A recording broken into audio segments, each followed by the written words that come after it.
ই কথা আমি ডক্টৰ হেমন্ত বিশ্ব শৰ্মা ছাৰৰ যি কথা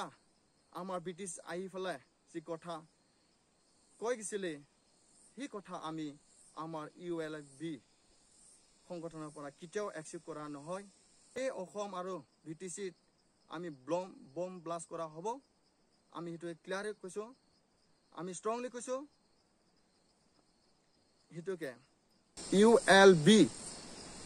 মানে ইউনাইটেড লিবাৰেশ্যন ফৰ বডোলেণ্ড যেতিয়া লাগি আমি বডোলেণ্ড নাপাই এতিয়া লাগি আমি সংগ্ৰাম কেতিয়াও মানে ৰেষ্ট নলম কিয়নো আমি যি পাবা লগা পাৱাৰ এণ্ড ফাংচন যিবিলাক আমাৰ জাতিত শান্তিৰ কাৰণে যি আমি আমাৰ বড়ো জাতিৰ ৰীতি নীতি যিবিলাক আছে সেইবিলাক লৈ আমি শান্তিভাৱে আমাৰ BTCত জীয়াই থাকিব পাৰে সেইখিনি আমি বিচাৰো যে বডোলেণ্ড নহ'লে আমি কেতিয়াও শান্তি নহয় আমাক বডোলেণ্ড লাগিবই মই ডক্টৰ হেমন্ত বিশ্ব শৰ্মাক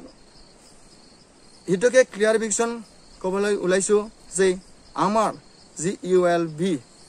সংগঠনৰ কেডাৰ লিডাৰ যি ব্যক্তিসকলে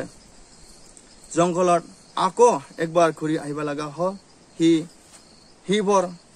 আমাৰ অসম গভৰ্ণমেণ্ট আৰু ইণ্ডিয়া গভৰ্ণমেণ্ট আৰু BTC গভৰ্ণমেণ্টৰ কাৰণে মানে হৈছে কিয়নো আমাক বডোলেণ্ড দিয়া নাই এই অসম আৰু BTCত আমি বম ব্লাষ্ট কৰা হ'ব আমি সেইটো ক্লিয়াৰ কৈছো আমি ষ্ট্ৰংলি কৈছো হেতুকে আৰু মই ক'ব বিচাৰিছো আমাৰ যি মেম্বাৰ ULB মেম্বাৰ ঘৰত যাই কিনি কাকবা মাক কাকবা দেউতাক ধৰি আনি কাকবা চিষ্টাৰক ধৰি আনি এনে সাজা দি থাকলি আমি কেতিয়াও সহ্য কৰা নহ'ব আৰু যোন ব্যক্তি মেম্বাৰ তাক পালে ইনকাউন্টাৰ কৰিলে আমাৰ আপত্তি নাই তথাপিও আমি এটা জাতিৰ কাৰণে